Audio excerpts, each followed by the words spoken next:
आप लोग एक प्यारा सा सावन का कजरी गीत सुना रही हूँ। आप लोग को जैसा भी लगे कमेंट बॉक्स में ज़रूर बताइएगा और हमारे चैनल को सब्सक्राइब करिए, ज़्यादा से ज़्यादा लाइक करिए, शेयर करिए,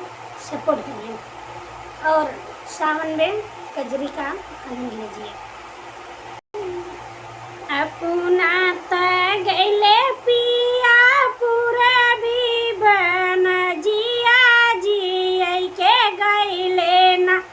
एक हरिला सुगनवा जिया के गैले ना एक हरिला सुगनवा जिया के गैले ना अपना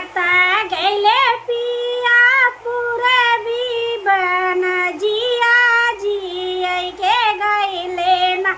एक हरिला सुगनवा जिया के गैले ना एक हरिला सुगनवा जिया के गैले ना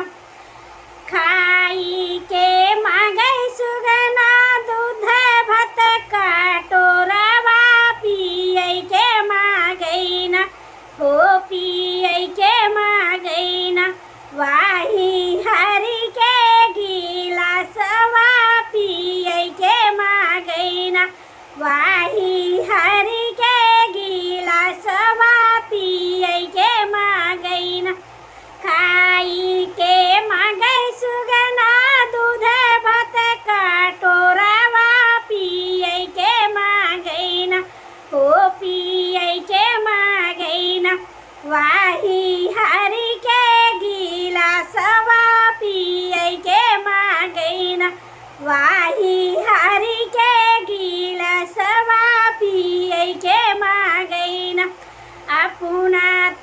गाय पिया पूरा भी बना जिया जिया के गैले ना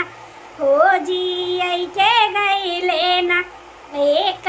हरिला सुगनवा जिया के गैले ना एक हरिला सुगनवा जिया के गैले ना पूछै के मांगै सुगना खैरा सो परिया थू कह के मांगै ना हो थू कह के मांगै ना वाही हरि के पिचदानिया थू कह के मांगै ना वाही हरि के पिचदानिया थू कह के मांगै ना पूछै के मांगै देवरा खैरा सो परिया थू कह के मांगै ना वाही हरि के पिचदानिया थू कह के मांगै ना वाही हरि के पिचदानिया थू कह के मांगै ना अपना गैले पिया पूरा भी बना जिया जिया के गैले ना एक हरिला सुगनवा जिया के गैले ना एक हरिला सुगनवा जिया के गैले ना सूतै के मांगै सुगना गद्दा गलाई चादर के मांगै ना हो धरै के मांगै ना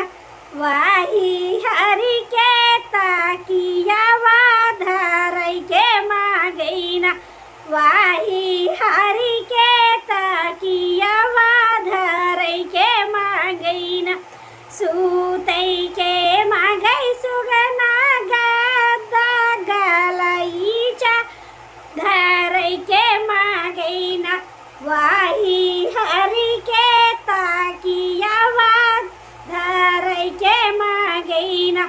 वाही हरि के ताकियावा धरै के मांगै ना अपना गैले पिया पूरा भी बन जिया जिया के गैले ना एक